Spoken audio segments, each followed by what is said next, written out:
concrètement, est-ce que nos autorités arrivent réellement à répondre à toutes ces crises-là et vraiment à agir rapidement pour pouvoir trouver des solutions? Je crois qu'il y a deux chefs d'État qui avaient compris.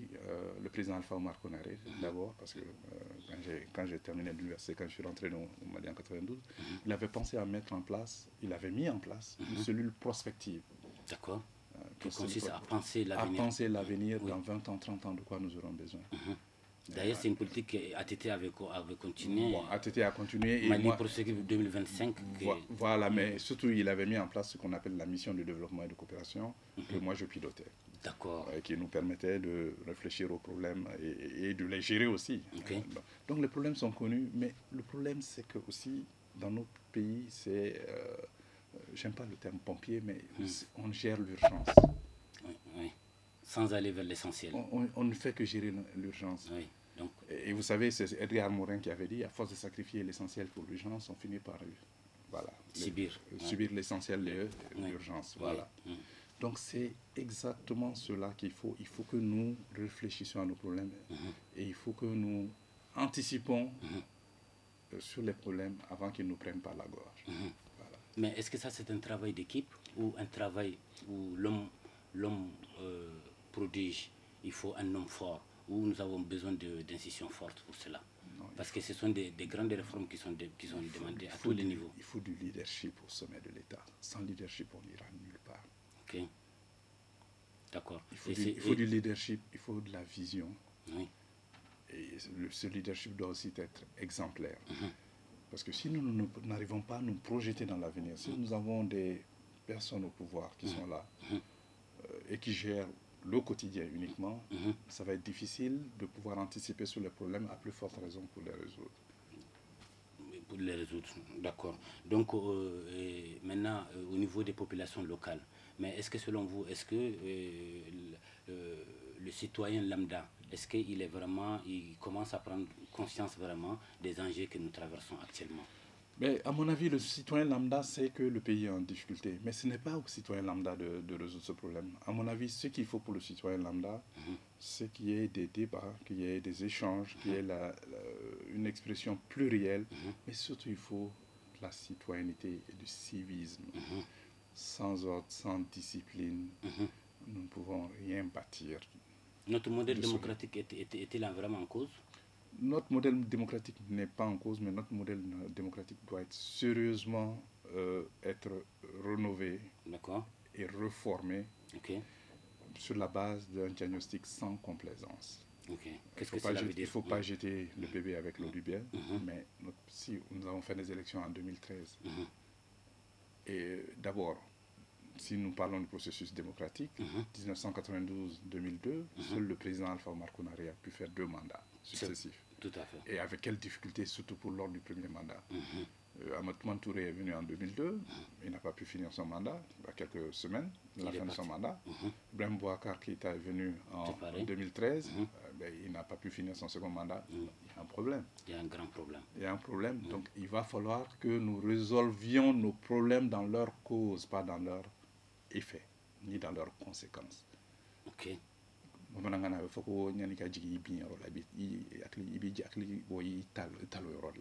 Tout à fait. Donc c'est ça la difficulté. Malheureusement, nous sommes dans le quotidien, dans la routine, dans les habitudes. On déplace les problèmes.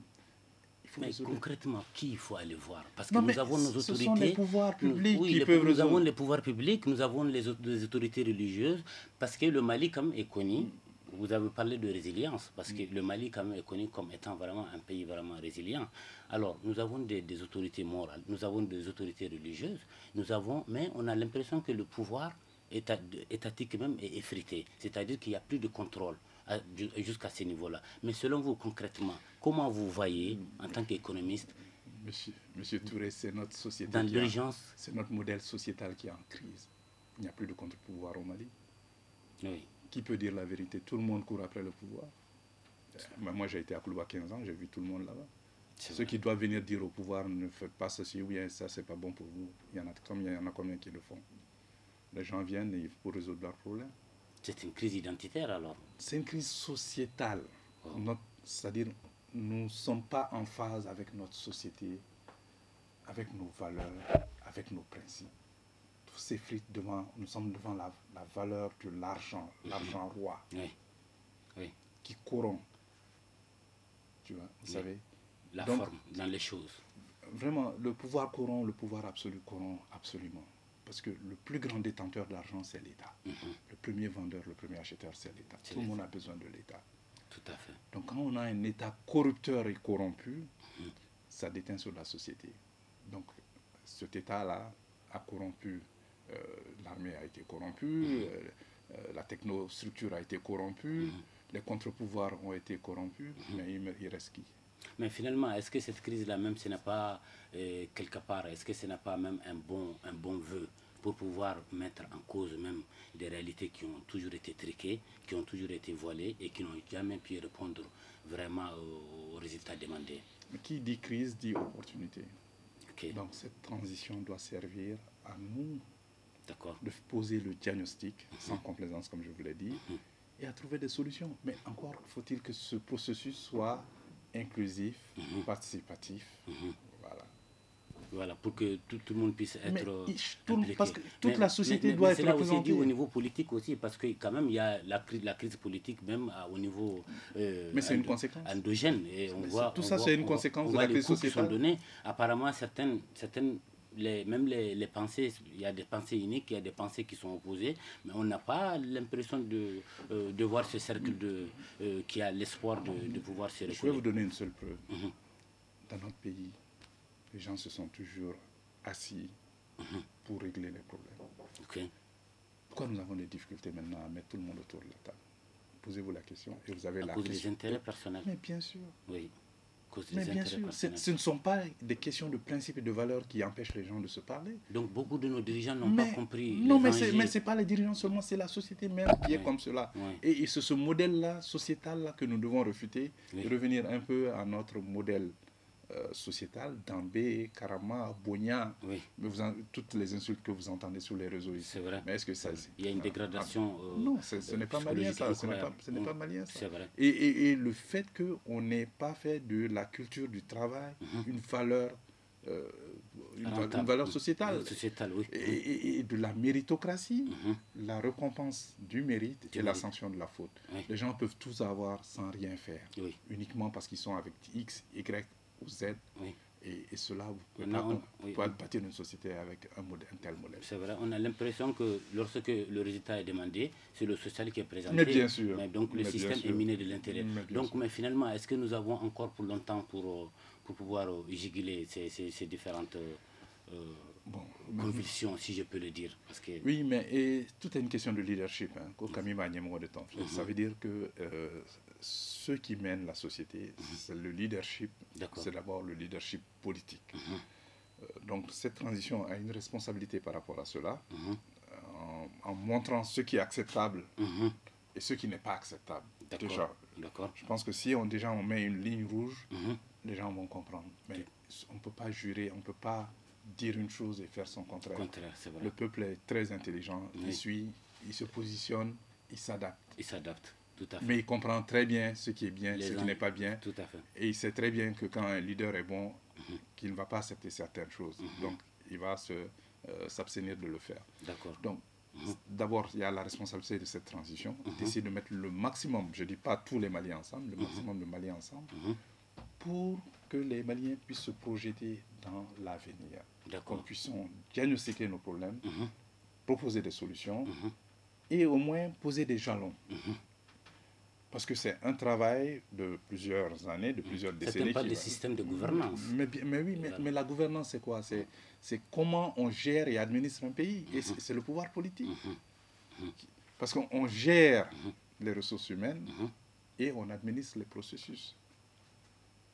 Le processus électoral, c'est l'administration. Tout à fait. S'il est mal administré, on aboutit à une crise post-électorale qui peut aboutir à une guerre civile, que Dieu nous garde, ou bien à d'autres remous sociopolitiques. Oui. Et une dernière question, la question de la justice. Comment vous voyez notre système de justice quand on sait que la justice, quand même, c'est l'un des piliers quand même fondateurs pour... C'est le plus important. Voilà. Si vous voulez, ne faites pas des élections. Les élections, ça ne m'intéresse pas. Mais la justice, ça m'intéresse. Je vais vous dire pourquoi. la justice est le rempart contre la bestialité. La justice est le socle de la démocratie. Quand vous vivez dans une société injuste, ben, il n'y aura pas de sécurité. Et il n'y aura pas de paix. Il n'y aura pas de paix, c'est vrai. Toute société où persiste l'injustice, c'est une société qui périt. C'est une société qui périt inévitablement. Oui, parce que ça devient la loi du plus fort. Mais bien sûr, c'est la jungle. Oui. C'est la jungle. Bon, maintenant, moi, ce qui m'intéresse au niveau de la justice, c'est surtout l'état de droit. Donc, que nous ayons une hiérarchie des normes, que nous ayons l'égalité des citoyens devant la loi, et que nous ayons le plus possible de séparation entre les pouvoirs. Peut-être un équilibre des pouvoirs.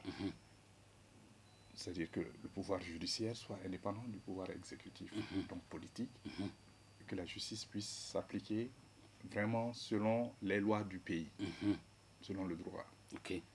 Donc ce qu'on appelle la règle de droit. Oui. Parce que si je vous prends un exemple, si vous avez même une très bonne démocratie et que vous n'avez pas un bon système de justice, comment seront gérés les recours électoraux?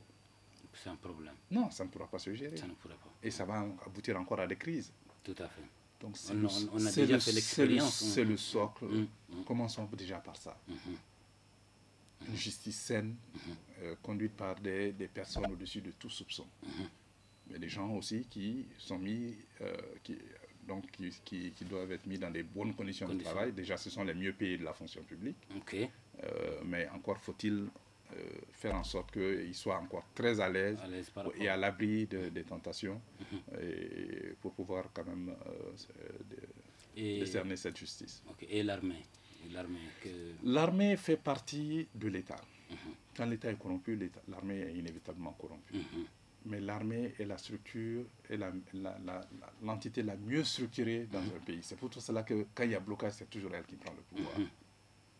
Et chaque fois que le pays perd sa vitalité et sa force, l'armée veut jouer un rôle plus important. Et c'est normal. Okay.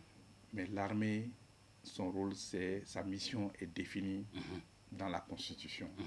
C'est assurer la défense et l'intégrité du territoire, pas de gérer un pays.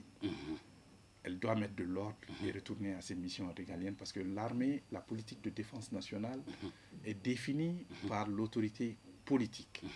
Je vais vous donner un exemple. Vous prenez un pays comme les États-Unis. Vous savez qu'un général n'a pas le droit d'être ministre de la Défense aux États-Unis. Ah bon? Et même si vous êtes à la retraite, il faut que vous soyez un général 5 étoiles et que vous soyez à la retraite au moins 7 ans. Et pourquoi? Parce qu'on pense que c'est un civil que c'est le pouvoir civil qui conduit la politique de défense de la nation. Dans une démocratie. Donc le rôle de l'armée, c'est de mettre en œuvre cette politique. D'exécuter. Donc les états-majors, tu ne vas pas mettre un civil à l'état-major, etc. Bon, tout à fait. Donc leur rôle, voilà. Mais le ministre de la Défense, voilà, c'est l'autorité politique qui, quand même, doit conduire, élaborer cette politique et mettre les... Nous avons déjà connu un cas comme ça, comme notamment Soumaïla Boubou Mega qui était au niveau même de la défense, mais qui n'a jamais été militaire, par exemple. Bon, la plupart de nos ministres de la Défense étaient des civils. Des civils. On a même eu un médecin, soit ATT, qui a été ministre de la Défense. Mais est-ce que l'armée, les refondations qui attendent l'armée, est-ce que nous sommes dans des alternatives ou dans des propositions de la hiérarchie pour que des véritables réformes puissent être... Mais ça revient encore à la gouvernance. Le problème qui se trouve dans l'armée, c'est les civils, les méthodes d'avancement. Mais sauf que chez ceux qui sont les militaires et les policiers, c'est moins acceptable parce que ce sont des gens qui sont prêts à donner leur vie.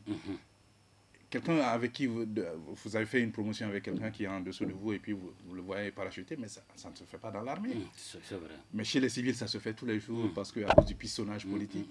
Donc dépolitisons cette armée. C'est très important. La professionnalisation de l'armée, c'est capital.